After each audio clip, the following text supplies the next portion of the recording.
आज का एजेंडा है अकाउंटिंग स्टैंडर्ड 5 डिस्कशन का टॉपिक या अकाउंटिंग स्टैंडर्ड AS 5 जिसका नाम है नेट प्रॉफिट और loss for the period, prior period items and changes in the accounting policies. अब अगर आप यहाँ पे देखोगे ना, इस नाम के अंदर 3 अलग अलग टॉपिक है। नेट प्रॉफिट और लॉस फॉर द पीरियड एक टॉपिक हुआ, प्रायर पीरियड आइटम्स और एक टॉपिक हुआ, changes in the accounting policies एक और टॉपिक हुआ। आप बोलेंगे सर ये 3 छोटा छोटा टॉपिक, 3 टॉपिक पे 3 AS होना चाहिए, एक ही AS क्यों कर दिया? तो द आंसर इज ये तीनों, 2 आंसर है इसके। पहला आंसर है कि ये तीनों टॉपिक इतने छोटे छोटे हैं कि इसके ऊपर अलग से एक अकाउंटिंग स्टैंडर्ड, अलग से एक मतलब 3 अकाउंटिंग स्टैंडर्ड देना पॉसिबल ही नहीं है। दूसरा, इनके अंदर एक कनेक्शन है और वो कनेक्शन है statement of profit and loss. माने ये तीनों चीजें प्रॉफिट एंड लॉस अकाउंट को बनाने में, प्रेजेंटेशन में, डिस्क्लोजर्स वगैरह में रेलेवेंट हैं, इसलिए इन तीनों को मिलाकर के एक टॉपिक बना दिया गया, एक AS बना दिया गया। वैसे इसके अंदर एक 4th टॉपिक भी है जिसका नाम है changes in the accounting estimates, और उसका भी प्रॉफिट एंड लॉस अकाउंट के साथ कनेक्शन है। हिसाब से 4 नाम होना चाहिए था इस पर्टिकुलर AS के अंदर, पर 3 ही हैं। But don't forget we will be discussing changes in the accounting estimates also. Okay, so let me start with my first paragraph, जहां पे मैंने लिख के दिया है कि in this accounting standard also contains a 4th component called changes in the accounting estimates in addition to those 3 जो इसके नाम के अंदर हैं। ओके, और इन चारों टॉपिक के अंदर जो कॉमन लिंक है वो है statement of profit and loss, जो मेरे दूसरे पैराग्राफ में मैंने लिखा है कि all the 4 topics have one common link, that is statement of profit and loss. जो आप धीरे धीरे जब मैं नीचे जाता जाऊंगा आप इन चारों टॉपिक के डिस्कशन में देखेंगे कि statement of profit and loss is the common point. Okay, आइए पहले डिस्कशन करते हैं पहले टॉपिक का, जिसका नाम है नेट प्रॉफिट और लॉस फॉर द पीरियड। अब ऑब्वियसली आप इस लेवल तक आए हो तो आपने बहुत बार प्रॉफिट एंड लॉस अकाउंट बनाया होगा, T शेप में भी बनाया होगा, वर्टिकल फॉर्मेट में भी बनाया होगा एज पर शेड्यूल 3, या फॉर्मेट कोई भी हो, आपने P&L बनाया है। तो उस P&L के बारे में अकाउंटिंग स्टैंडर्ड 5 अलग से आपको क्या बताएगा? मैं फिर से बोलता हूं, अलग से कुछ बताने वाला नहीं है, वही सब बताने वाला है जो हम लोग पास्ट में कर चुके हैं। ओके, तो पहला लाइन मैंने लिखा कि an item of income and expense is recognised in the profit and loss on accrual basis. तो इसको अलग से आप डिस्कस करने की जरूरत नहीं, एक्रूवल बेसिस पहले भी कई बार हम लोग डिस्कशन कर चुके हैं। Second point, if there is an income and expense that is related to, या मान लो कोई एक्सपेंस ही है which is related to the construction of a fixed asset. मान लो कोई सैलरी पेमेंट हुआ किसी स्टाफ को और वो स्टाफ अपना पूरा टाइम किसी बिल्डिंग के कंस्ट्रक्शन की देख रेख में लगा हुआ था, तो उसकी सैलरी को हम लोग उस पर्टिकुलर ईयर में P&L में नहीं भेज करके कैपिटलाइज करके उस बिल्डिंग के साथ ऐड कर देते हैं। तो ये सेकंड पॉइंट है कि अगर कोई इनकम और एक्सपेंस कैपिटलाइज होने के लायक ताकत रखता है और कोई दूसरा अकाउंटिंग स्टैंडर्ड बोलता है कि इसको आप कैपिटलाइज करो, तो ये अकाउंटिंग स्टैंडर्ड मना नहीं करता, आराम से जाओ चलो कैपिटलाइज कर दो। नेक्स्ट पॉइंट बोलता है कि जब आप प्रॉफिट एंड लॉस अकाउंट बनाते हो तो प्रॉफिट एंड लॉस अकाउंट में अगर ऑर्डिनरी आइटम्स आपको दिखाई देती है like sales, purchases, salary, rent, staff welfare expense, depreciation, तो उनका भी इंप्लीकेशन होता है, उनको भी एडलेस किया जाता है। और कोई एक्स्ट्रा ऑर्डिनरी आइटम अगर दिखाई आती है मान लो P&L में, for example loss by fire, earthquake losses, winning from lotteries, इस तरह के आइटम भी अगर आते हैं तो हम लोग P&L में उनको भी लिखा करते हैं। कहने का मतलब है आइटम इनकम या एक्सपेंस का होना चाहिए, ऑर्डिनरी और एक्स्ट्रा ऑर्डिनरी होने से उसका इनकम और एक्सपेंस का नेचर बदल नहीं जाता। फॉर एग्जांपल अगर लॉस बाय फायर है तो वो एक्सपेंस है, और अगर सैलरी है तो वो भी एक्सपेंस है। जब नेट प्रॉफिट निकाला जाएगा तो दोनों को ही डिडक्ट किया जाएगा। सिमिलरली लॉटरी इनकम अगर इनकम है, रेंटल इनकम भी इनकम है, एक एक्स्ट्रा ऑर्डिनरी एक ऑर्डिनरी आइटम है, पर जब हम नेट प्रॉफिट कंप्यूट करेंगे तो दोनों को ही इज्जत देंगे, दोनों को ही एडलेस करेंगे। ओके, सो डिस्कशन में आप बोलोगे कि फिर सर ऑर्डिनरी और एक्स्ट्रा ऑर्डिनरी आइटम को लेकर के इतना बहस क्यों है? मैं आपको बताता हूं, जो हम लोगों का CA फाइनल का सिलेबस है उसमें जब आप इंड AS पढ़ोगे उसमें एक्स्ट्रा ऑर्डिनरी आइटम को लेकर के अलग से इज्जत नहीं है। वहां पे ऑर्डिनरी और एक्स्ट्रा ऑर्डिनरी आइटम का डिस्टिंक्शन है ही नहीं CA फाइनल में। ये टाइनी टॉपिक है जिसको इंटरमीडिएट में एक इज्जत दिया जाता है। ओके, सो सुनो, ये एस कहता है कि एक्स्ट्रा ऑर्डिनरी आइटम जितनी भी होती है ना, उसको अलग से डिस्क्लोज किया जाना चाहिए। बट बिफोर दैट मैं आपको थोड़ा डिस्कशन को और आगे लेके जाऊं कि सर पहचानेंगे कैसे कि किसको हम एक्स्ट्रा ऑर्डिनरी आइटम बोले। तो मैंने 2-3 एग्जांपल बोला, loss by fire, earthquake losses, lottery income. इसके अंदर अगर आप एक वो देखोगे, कनेक्शन देखोगे, तो आपको लगेगा कि ये ऑर्डिनरी जो हमारी एक्टिविटीज, जो हम बिजनेस करते हैं, उससे रिलेटेड नहीं है, उससे कनेक्टेड नहीं है। ये आउट ऑफ द ब्लू कहीं से आया है ये आइटम। लॉस बाय फायर, कहीं पे आग लग गया, हमको नुकसान हो गया। अर्थक्वेक हो गया, मेरे को नुकसान हो गया। तो बिजनेस एक्टिविटी से आइटम पैदा नहीं हुआ। They are clearly distinct from the ordinary activities या ordinary item. They have not arisen from my ordinary activities of doing business. और प्लस इनके अंदर एक कैरेक्टरिस्टिक है कि ये लोग नॉन रिकरिंग नेचर के होते हैं। तो हर non recurring item extraordinary हो वो जरूरी नहीं है। हर non recurring item extraordinary हो वो जरूरी नहीं है। मान लो हम 10 साल में कभी एक बार एडवर्टाइजमेंट करवाते हैं, तो advertisement doesn't become extra ordinary, it में बी नॉन रिकरिंग।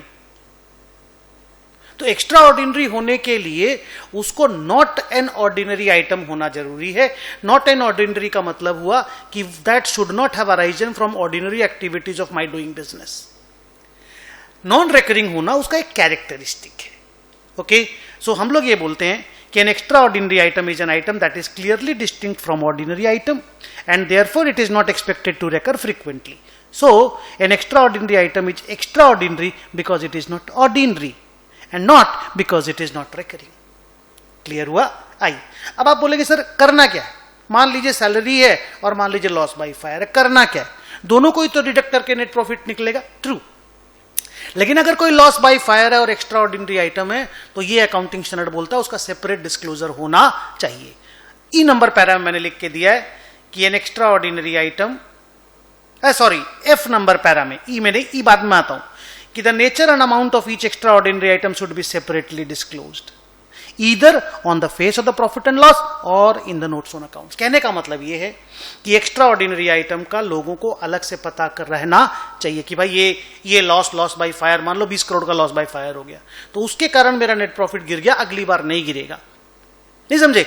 तो इंस्टीट्यूट ने AS5 में बोला कि the nature and amount 20 crore, nature loss by fire, ये दोनों चीज हमको अलग से डिस्क्लोज करना पड़ेगा। या तो फेस ऑफ द P&L में कर दो या नोट्स ऑन अकाउंट्स में कर दो, और in such a manner that its impact can be perceived, कि भाई प्रॉफिट एंड लॉस मेरा गिर गया है, ये मुझे समझ में आना चाहिए भाई एक्स्ट्रा ऑर्डिनरी आइटम की वजह से गिरा है।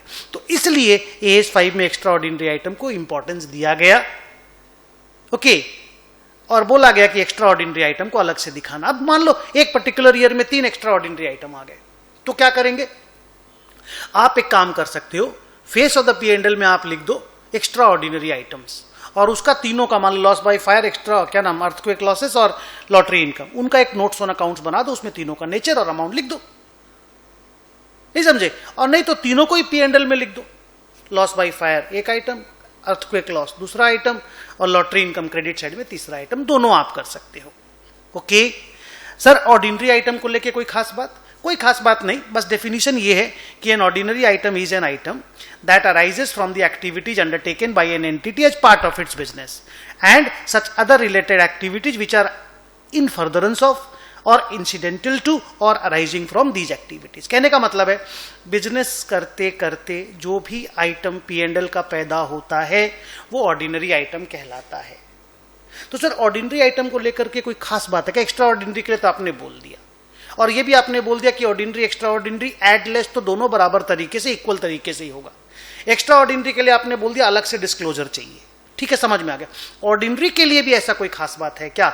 आंसर इज नो, नो कोई खास बात। लेकिन ऑर्डिनरी आइटम भी अगर ऐसा साइज, नेचर और इंसिडेंस का होता है कि मैनेजमेंट को लगता है इसको अगर हम अलग से डिस्क्लोज नहीं करेंगे तो लोगों को मेरा P&L ठीक से समझ में नहीं आएगा, तो आइटम ऑर्डिनरी नेचर का है, बट इधर बिकॉज ऑफ देयर साइज और नेचर और इंसिडेंस वो इंपॉर्टेंट बन जाता है।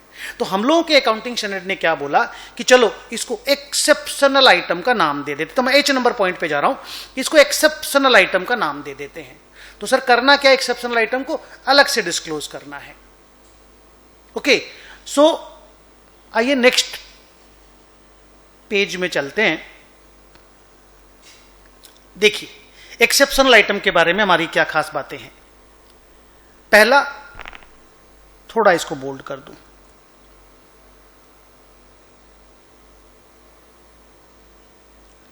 ओके। पहला एक्सेप्शनल आइटम ऑर्डिनरी आइटम है, but because of their size, nature और इंसिडेंस ये लोग इंपॉर्टेंट हो गए हैं, दैट्स इट, ओके। तो मैंने लिखा these are ordinary items, they are important for explaining their impact on the performance of the company, their separate disclosure is compulsory. ये देखो, they become important because of their size, nature और incidence. तो sir करना क्या इन item को? कुछ नहीं, वही अलग से डिस्क्लोज करना है बेटा, और कुछ नहीं। जैसे एक्स्ट्रा ऑर्डिनरी आइटम को आप अलग से डिस्क्लोज करते हो ना, वैसे एक्सेप्शनल आइटम को भी अलग से डिस्क्लोज करना है, दैट्स इट। सर कुछ एग्जांपल मैंने लिख के दिया, देखो। अगर कभी इन्वेंट्री को आप एनआरवी पे राइट डाउन करते हो तो वो बड़ा बात बन जाता है, एक्सेप्शनल आइटम बन जाता है, उसका रिवर्सल भी इंपॉर्टेंट माना जाता है। कभी कोई कॉर्पोरेट रिस्ट्रक्चरिंग करते हो, बड़ा बात है। कोई लिटिगेशन का सेटलमेंट होता है, बड़ा बात है। किसी प्रोविजन का रिवर्सल करते हो, प्रोविजन फॉर बैड डेट बनाया, उसको रिवर्स किए, बड़ा बात है। कोई प्रॉपर्टी वगैरह डिस्पोज किए, प्रॉफिट लॉस हुआ। कोई इन्वेस्टमेंट डिस्पोज किए, सेल किए, प्रॉफिट लॉस हुआ। कोई भी लेजिस्लेटिव चेंज आया जिसका रेट्रोस्पेक्टिव एप्लीकेशन हो रहा है, ये सारी बातों को हम लोग बड़ा बात मानते हैं और सेपरेट डिस्क्लोजर करने की बात अकाउंटिंग स्टैंडर्ड 5 हम लोगों को कहता है। तो सर सेल, परचेज, रेंट, इनका क्या अलग से डिस्क्लोजर नहीं होता है? बिल्कुल होता है। वो अकाउंटिंग स्टैंडर्ड 5 हम लोगों को नहीं बोलता, वो हम लोग अच्छा अंडरस्टैंडिंग के लिए सेपरेट डिस्क्लोज करते हैं। कोई शेड्यूल 3 के हिसाब से कंपनी जब अपना P&L बनाता है तो उसका रिक्वायरमेंट होता है कि भाई रेवेन्यू फ्रॉम ऑपरेशन में सेल्स को आप अलग से दिखाओ, दैट इज देयर। पर AS5 उसको लेकर के अलग से कुछ नहीं बोलता, वो दो ही चीजों के बारे में बोलता है कि एक्स्ट्रा ऑर्डिनरी आइटम को अलग से दिखाओ और एक्सेप्शनल आइटम को अलग से दिखाओ। बाकी कोई भी दूसरा चीज आपको जो रिक्वायरमेंट फॉलो करने बोलता आप करो, कोई प्रॉब्लम नहीं है। हाँ, AS5 इतना जरूर बोलता है कि ऑर्डिनरी और एक्स्ट्रा ऑर्डिनरी आइटम दोनों P&L जब कैलकुलेट किया जाएगा तो दोनों को एक बराबर इज्जत दिया जाएगा। सो विद दिस मेरा नेट प्रॉफिट और लॉस फॉर द पीरियड के ऊपर AS5 को जितना बात बोलना था वो कंप्लीट होता है। आइए नेक्स्ट टॉपिक पे चलते हैं, and that is prior period item. Okay, again मैंने बोला कॉमन लिंक है statement of P&L। Okay, prior period item किसको बोलते हैं? पहला बात, इस आइटम को इनकम या एक्सपेंस का आइटम होना चाहिए। दूसरा बात, वो करेंट ईयर में इसलिए अराइज हो रहा है क्योंकि प्रीवियस ईयर के P&L को बनाते वक्त मेरे से या तो कोई एरर हो गया है या कोई ओमिशन हो गया है। फॉर एग्जांपल, मान लो सैलरी मार्च महीना का मैं रिकॉर्ड करने भूल गया। सर पेमेंट नहीं हुआ था? नहीं, पेमेंट नहीं हुआ था। तो sir salary to outstanding salary लिखना चाहिए था ना आपको, बिना लिखे मेरा P&L बन गया। तो सर अब क्या करेंगे? अगला साल सैलरी डेबिट करेंगे। डेबिट तो करना ही पड़ेगा, अगला साल पेमेंट हुआ, सैलरी टू कैश लिखे, and that becomes prior period item. क्योंकि मेरा पिछला साल एक एरर हुआ, उसकी वजह से एक आइटम करेंट ईयर में पैदा हुआ, therefore I am calling it A prior period item. तो दो ही कैरेक्टरिस्टिक है बेटा, एक तो वो पिछले साल से कनेक्टेड होना चाहिए, दूसरा मेरे से कोई एरर या ओमिशन हुआ होगा पहले, उसके कारण वो करेंट ईयर में पैदा हुआ है। तो सर करना क्या है? कुछ नहीं, अलग से डिस्क्लोज करना है, दैट्स इट। सर कहां पे? या तो फेस ऑफ द P&L में कर दो या फिर नोट्स में कर दो।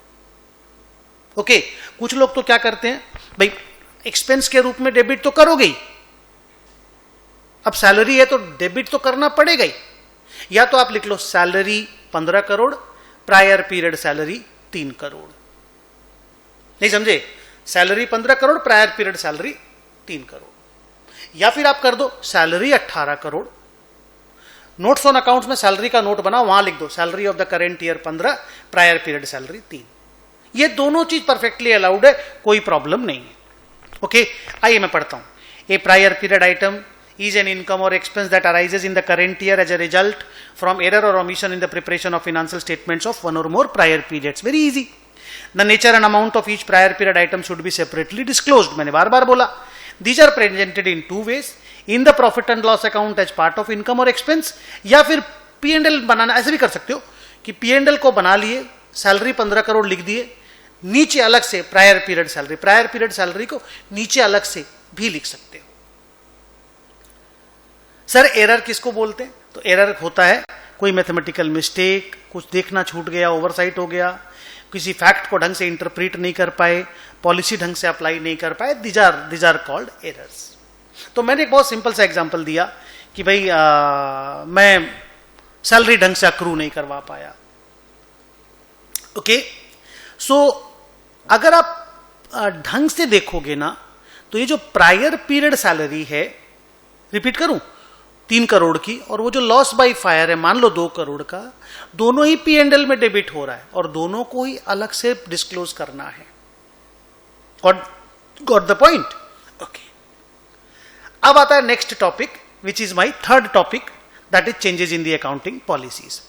पूरा डिस्कशन AS1 में हुआ है, मैं उसको रिपीट करता हूं क्योंकि changes in the accounting policy interestingly AS1 में भी था। AS1 का नाम था डिस्क्लोजर ऑफ अकाउंटिंग पॉलिसी, जिसमें भी इसके बारे में जिक्र था।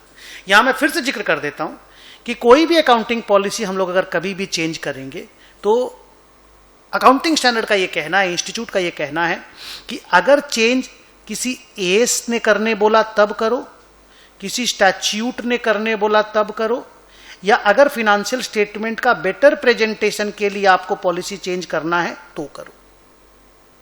2, जब भी आप ये चेंजेस करोगे रेट्रोस्पेक्टिव एप्लीकेशन होगा। 3, जो भी एप्लीकेशन होगा उसके कारण जो भी इंपैक्ट आएगा वो आपको प्रॉफिट एंड लॉस में सेपरेटली डिस्क्लोज करना पड़ेगा। साथ में नोट्स में जाकर के क्या पॉलिसी चेंज किया और उसका क्या इंप्लीकेशन कौन से आइटम में कहां पे आया, उसको नोट्स में भी डिस्क्लोज करना पड़ेगा। ये सारा बात हम लोग ऑलरेडी AS1 में पढ़ चुके थे, मैंने रिपीट कर दिया। यहां पे मैं 2-3-4 एक्स्ट्रा बात बोलता हूं कि देखो ये सब जो चेंजेस है ना बेटा, इसको आप change in the accounting policy नहीं बोल सकते। सर किसको? कि if I am adopting a new policy for a transaction that never occurred previously, simple. 2, if I'm adopting a policy for a transaction that is significantly different from previous transactions, तो इस तरह की situation में तो जो मैं कुछ नया कर रहा हूं वो पुराने से बदल के कुछ भी नहीं कर रहा हूं, बिकॉज ट्रांजैक्शन ही नए नेचर का है। उसके लिए मैं अगर कोई पॉलिसी अडॉप्ट कर रहा हूं, इसको changes in the accounting policy नहीं बोलोगे, इसको सिंपल बोलोगे this is adoption of a new policy. उसको लेकर के अलग से कहीं कोई जिक्र नहीं है, AS5 अलग से हमें कुछ बोलता नहीं है। तो सर आप इसको समरी में एक लाइन में बोलिए ना कि जब भी कोई अकाउंटिंग पॉलिसी चेंज होगा, the fact and effect of that change must be disclosed in the notes on accounts and the changes must be applied retrospectively with all these points which we have covered in AS1 और अभी भी। Okay, अब आइए तीनों topic का discussion हो गया। देखो, नेट प्रॉफिट और लॉस फॉर द पीरियड, जिसमें ऑर्डिनरी एक्स्ट्रा ऑर्डिनरी के आइटम के बारे में बातचीत था। प्रायर पीरियड आइटम, उसको अलग से मैंने डिस्कस कर दिया और चेंजेस इन दी पॉलिसीज को भी डिस्कस कर दिया। अब आता है मेरा बच्चों 4th टॉपिक, जिसका नाम है changes in the accounting estimate. सो क्या कहता है changes in the accounting estimate? भले नाम के अंदर, AS5 के नाम के अंदर इस टॉपिक का नाम इंक्लूडेड नहीं था, पर इस टॉपिक का डिस्कशन AS5 के अंदर इंक्लूडेड है। तो क्या होता है सर एस्टीमेट? कोई भी अकाउंटिंग की एंट्री करते वक्त या कोई भी अमाउंट को P&L या बैलेंस शीट में लिखते वक्त अगर आप किसी भी तरह का एस्टीमेट यूज करते हो, आप अपने प्रिजम्पशंस को यूज करते हो, आप अपने आइडियाज को यूज करते हो, उसको एस्टीमेट बोलते हैं। फॉर एग्जाम्पल, आप एक असेट खरीद के लाए, आप उसका डिप्रिसिएशन करने वाले हो, आपको उसका लाइफ के बारे में एस्टीमेट करना पड़ेगा, ये सेट कितने साल चलेगी। आपको बैड डेट लिखने का है। एक तो हो गया, एक आदमी पैसा डुबा दिया, आपको मालूम है 2 लाख डुबाया। एक बार जनरली आपको प्रोविजन फॉर बैड डेट बनाना है कि मोर और लेस 2-3% का मेरा पैसा डूबेगा। तो वो जो 2-3% का डूबेगा वो 2 या 3 या 2.5 या 2.25 वो एस्टीमेट के बेसिस पे बनता है। आप इन्वेंट्री का नेट रियलाइजेबल वैल्यू निकालते हो, एक्सपेक्टेड सेलिंग प्राइस, ये बहुत सारी चीजें अकाउंट्स में ऐसी होती हैं जहां पे आप एस्टीमेट्स यूज करते हो। तो इंस्टीट्यूट बोलता है एस्टीमेट यूज करना कोई प्रॉब्लमेटिक एरिया नहीं है, और अगर आपको एस्टीमेट चेंज भी करना पड़े, no problem at all, easily आप जाकर के चेंज करो। ओके, कैसे और क्या करना है जब चेंज होता है, मैं आपको एक एक करके बताता हूं। A नंबर पैरा में मैंने लिखा lots of accounting estimates are used in preparing the financial statements, for example determining the useful life of an asset, scrap determination, provision for bad debt का amount का determination। 2, AS5 का बोलना है कि if I'm using estimates that doesn't undermine the reliability of my financial statements। आपको याद होगा reliability financial statement की एक qualitative characteristics होती है। कई लोग बोलते हैं आप एस्टिमेट करके कोई अमाउंट निकाल रहे हो तो रिलायबिलिटी खतरे में, नहीं है खतरे में। अगर मैं रैशनली, लॉजिकली एस्टिमेट निकाल के लाता हूं तो मेरा फिनेंशियल स्टेटमेंट खतरे में नहीं है। मैं थोड़ी बोल रहा हूं कि कलकत्ते से बॉम्बे आप फ्लाइट में जाओगे 22 घंटे लग जाएंगे। अरे वो अनरिलायबल बात है ना, बिकॉज मैं लॉजिकल या रैशनल बात नहीं कर रहा हूं। So if I am doing my accounting and using the estimates rationally, my financial statements can not be called unreliable. तो एज 5 का बोलना है कि use of estimates doesn't undermine the reliability of financial statements. Third point, कब हम estimate change करें? बड़ा simple, institute ने बोला जब मन चाहे तब करो, बट दादागिरी के हिसाब से नहीं। कैसे? If a new information emerges या if a new economic circumstance emerges. अगर कुछ भी नया सिचुएशन या सर्कमस्टांस पैदा होता है तो आप आराम से अपने एस्टिमेट को बदलो, कोई प्रॉब्लम नहीं है। मान लीजिए आप प्रोविजन फॉर बैड डेट बनाते थे 2%, आपको अगले साल पता, आप बना भी दिए, मान लो 10 लाख रुपए का डेटर था, आप 2% बनाए, 10 लाख का 2% कितना होता है? 20,000 रुपए का प्रोविजन फॉर बैड डेट बना दिए, पीएल में डाल दिए, डेटर को कम करके दिखा दिए। आपको अगले साल लगा कि इसमें से बहुत सारे डेटर अभी भी अनकलेक्टेड है, तो कोई प्रॉब्लम नहीं है। आपको लगा अगले साल मेरे को 8% प्रोविजन बनाना चाहिए, 80,000, तो 60,000 रुपये आपने और एडिशनल प्रोविजन बनाया। Thank you very much, because एक नया इंफॉर्मेशन, न्यू इकोनॉमिक सर्कमस्टांसेस पैदा हुए, आपको एस्टिमेट बदलना पड़ा, go and change it, no problem.